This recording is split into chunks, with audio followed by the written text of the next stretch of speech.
Hi everybody, it's your boy Trey, and today is September 23rd, 2024, and today I'm celebrating 9 beautiful years of me here in Canada.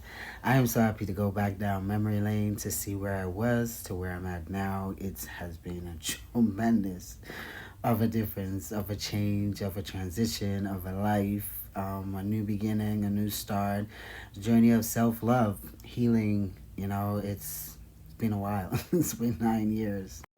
So yeah, story time.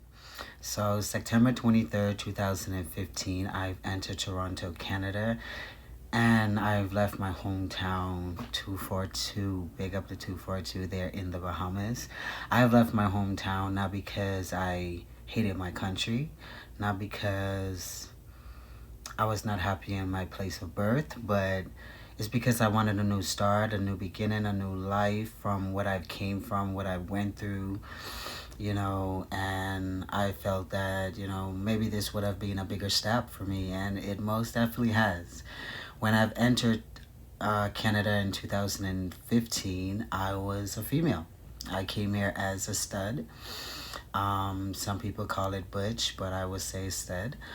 I came here as a stud, and I started my journey years after with me being here because I wanted to make sure that my son was present before making any changes, so he's aware and well aware of his mother still lies in me, even though my exterior parts has been transitioned.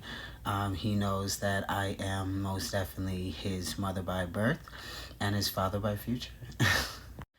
Today has not only been a celebration of starting a new life, a new journey here in Canada with my son, but has truly been emotional as well, seeing that I have left a not so great of a life. Not saying my life wasn't great. My life was great. It's just that I have placed persons in my life that damaged me mentally and physically in relationships, and I must say it was not always that bad because it had given me the opportunity to start over and to become the person I am today, and to being able to tell my story is truly amazing. So coming to Canada was a hard step because I was leaving everything I know to come to where I don't know and had to start all over. So when I came here without my son. I came here without my son because I wanted to make sure that when I bring my son, that he would have been, has a place to stay, make sure that I can take care of him. We're not struggling or anything and that sorts. And he was very young. He was like 4, 5, around that age. So to bring a young kid into a different where a walk of life, I figured that it would have been 10 times difficult. Seeing that I have just came out of an abusive relationship, and I myself needed to mentally and emotionally get myself together before I can, take care of him in this big country. And I made a promise to him when I left that day on September 23rd, 2015. I dropped him off to school and I took my car to the boat to send to the island where my mom and my dad were. And I just headed straight to the airport. And when I got into the airport, it was like reality never hit until I landed in Toronto. When I landed or was just flying around Toronto, my cell phone notified me that welcome to Toronto, and I was like, this is it. There's no turning back. I have to keep going. So that's when it really hit that, I've left and I would not be able to go back until I get my landing papers and different stuff like that. So that's when my reality have hit. But I didn't care because I was not being able to I was being able to be free again. I felt like a fresh wind, a fresh weight had lifted off my back. Being able to walk out of an abusive relationship to start over, not knowing if you would have survived in it, but it's almost like you had a second life, and that I thank God for, that I had the strength to walk away when I had that chance, and I did that, and I'm happy.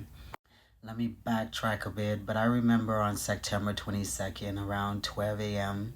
in the morning, around 1 o'clock in the morning, I called my mom. She was in Canada at that time. and I was still in the Bahamas. That was the day before I came to Canada, not knowing I would have come to Canada. I called my mom emotional, and cause I was staying at my cousin's house at that point in time after parting ways from my abusive ex in the Bahamas. After parting ways there and staying with my mom's nephew, I've got to a point where my heart was like, Ty, you have to go. This was my name then, and I was like, you have to go. You have to make a step. It's gonna be hard. It's a new beginning. I didn't know what to do.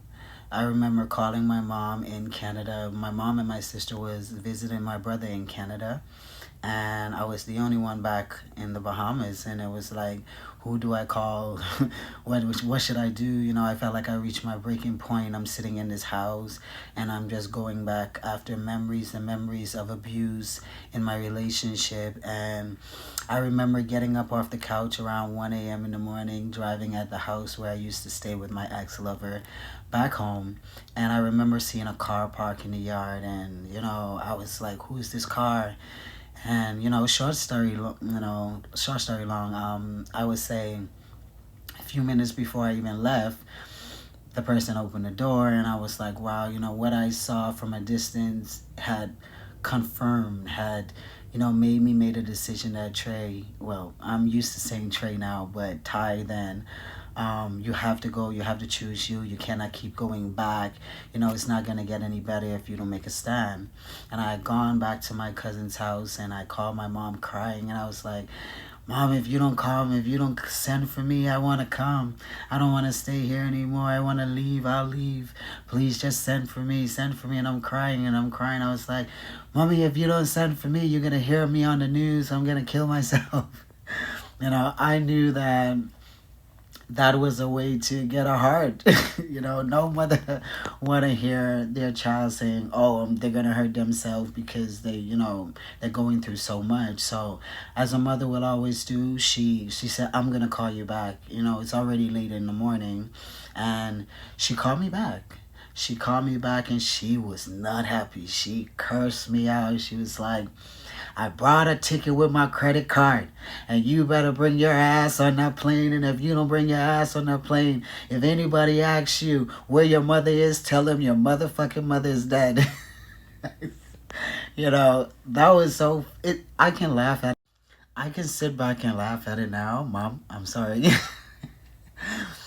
I can sit back now and laugh at it now because I'm not there anymore, and it wasn't for my mom, I would have never left. My mom, she gave me no choice, and I didn't want to disown my mom. My mom is my everything. She's my rock. So when she had said she had bought a ticket and my flight was, I think my flight was at 3. No, I lied. It was at 12. Was it 3? I think it was 12, but I had to be to the airport for 12, but I leave at 3. Yes. So at that point in time, I was like, okay, it's my last few hours, and I don't know what I'm gonna do. And no, I have to backtrack. She didn't call back that morning. She called back then, well, it was the same day, but later on that morning, say around 8, 9 o'clock in the morning, she was like, I thought about this all night, and I'm tired of all of this, and you better make a change in your life. If this is something what you're gonna do, I'm gonna spend my last to get you here, and you gotta leave that little boy, you gotta come back for him, and stuff like that. That was the hardest thing for me to do because she had bought my ticket, but she also understood that being a young parent, you have to be more structured before bringing a kid in a new country, and so at that point in time, I drop everything I was doing, and I was like putting everything in my car, and I ran down to my son's school. I drive down to my son's school, and I looked at him. I asked the teacher if I can see him outside. He come outside, and he was like looking at me, and I was like, Tyvan, I'm leaving today. I don't want you to feel I'm giving you up, or I don't love you, or I don't want you, but I'm leaving to make a better life for me and you.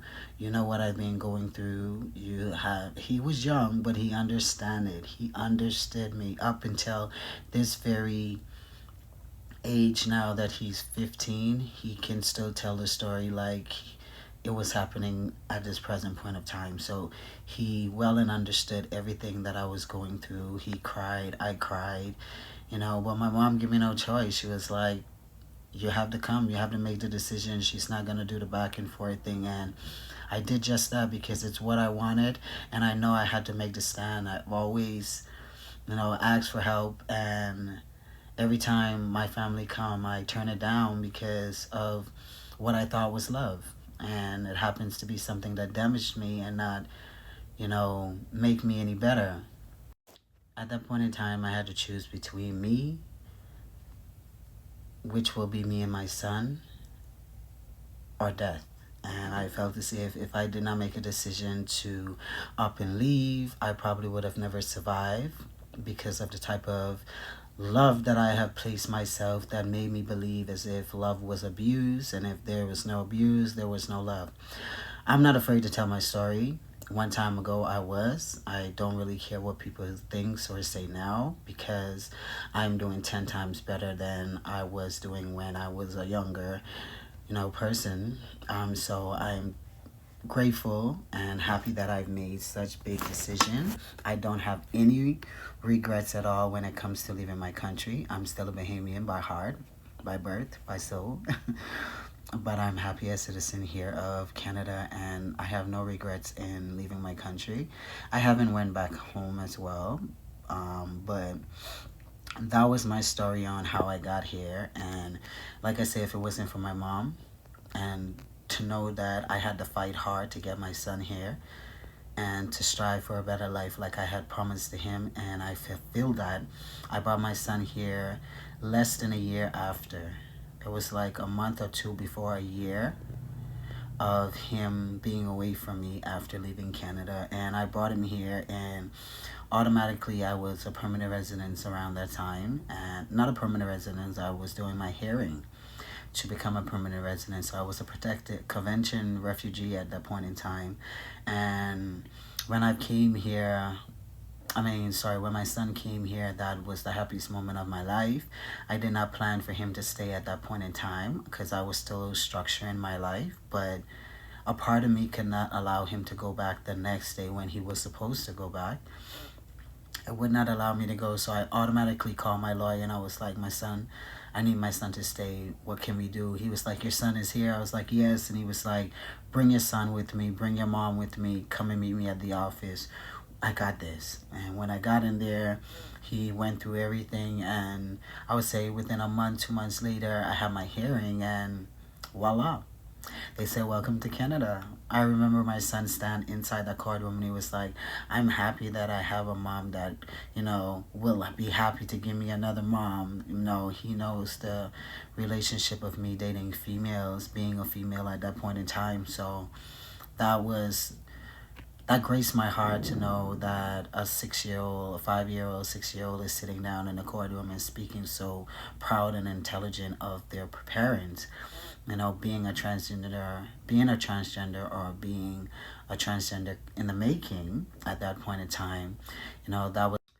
So I fulfilled my promise to my son, and ever since he came here, he have never left my side. He has been my twin. Throughout my whole transition, I knew that I would have transitioned, and I wanted him, like I said earlier, I wanted him to know who I was and not come over here being confused on, he left a mom and coming back to someone that's saying that they are their biological mom, but now transitioning to their dad, it would have been a little bit harder. But having him here has been tremendous because he's watched me transition. He have watched me gone through all my surgeries. He have watched me gone through all the pain, all the struggles, all the suffering. He watched, and with all of that, it just grew him 10 times stronger to be a better man out there in the future. As I have always pushed him as a single parent, raising him as a young parent at the age of 18 when I first had him, straight out of high school.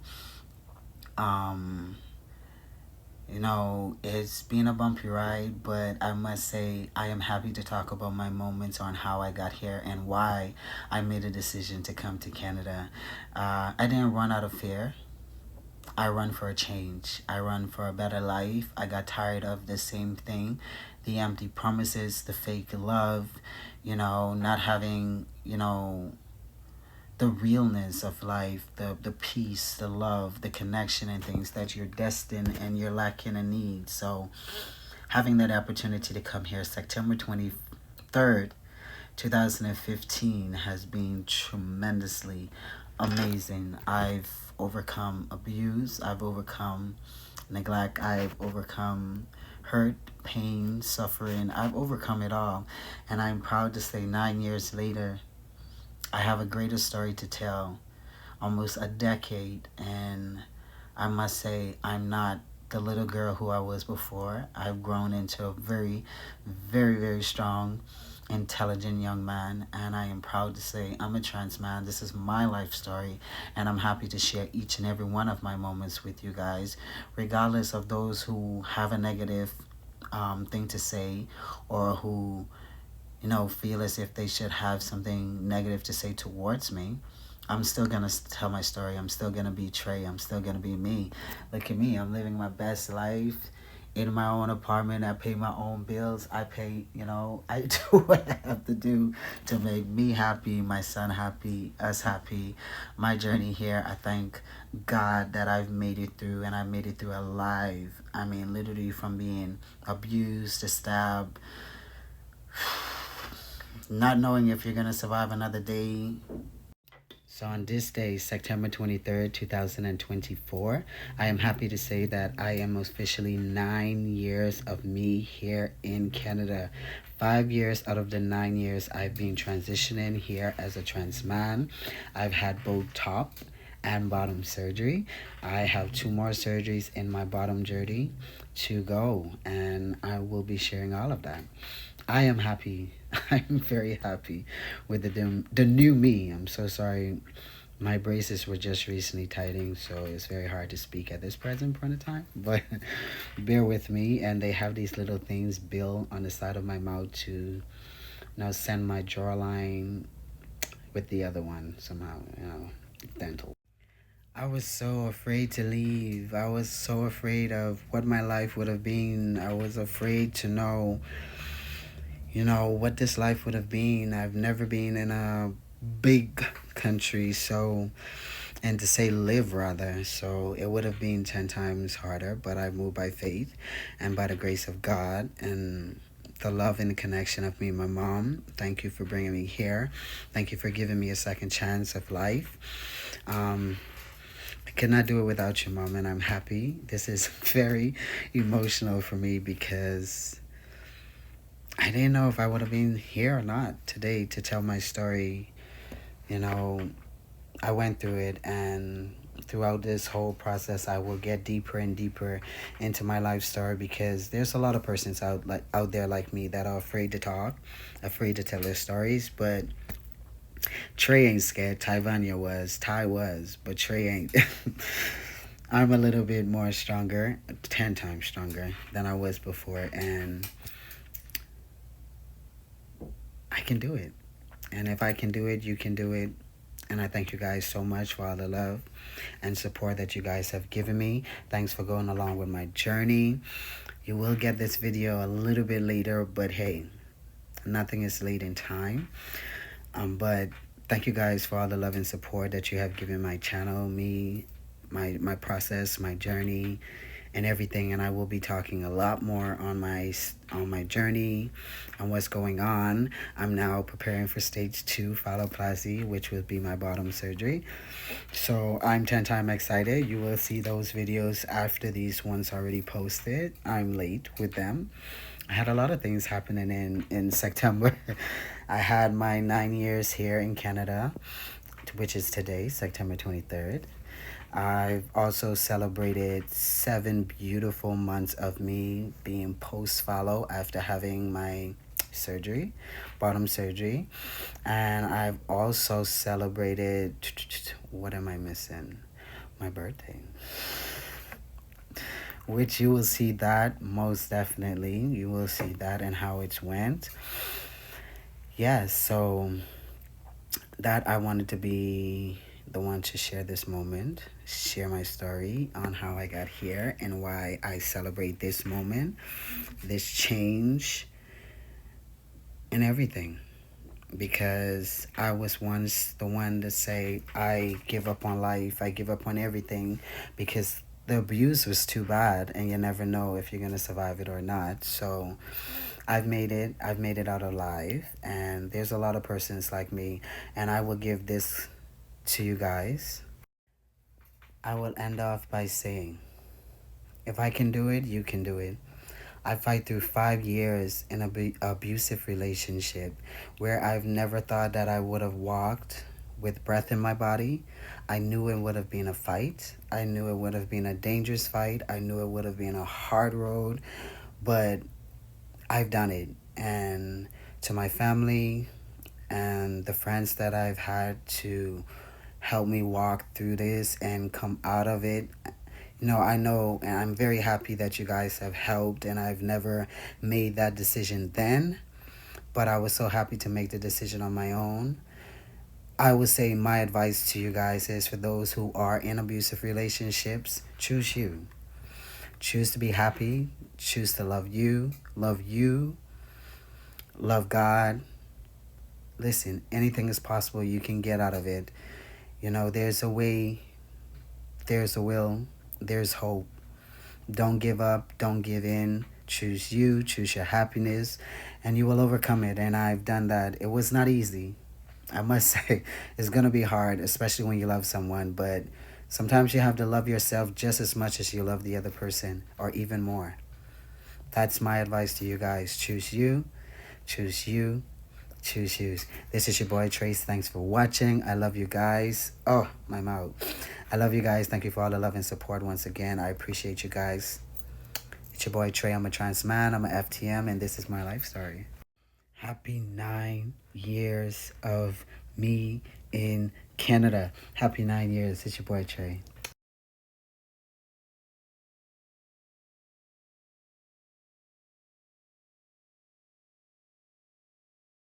No, I'ma should have fucked by you. You for no send me have options too. I'm gonna know what the fuck you approve. But I got news for you, baby. You can't tell me, my mama. When I check it, brand new man and that's fine by me, hope you find.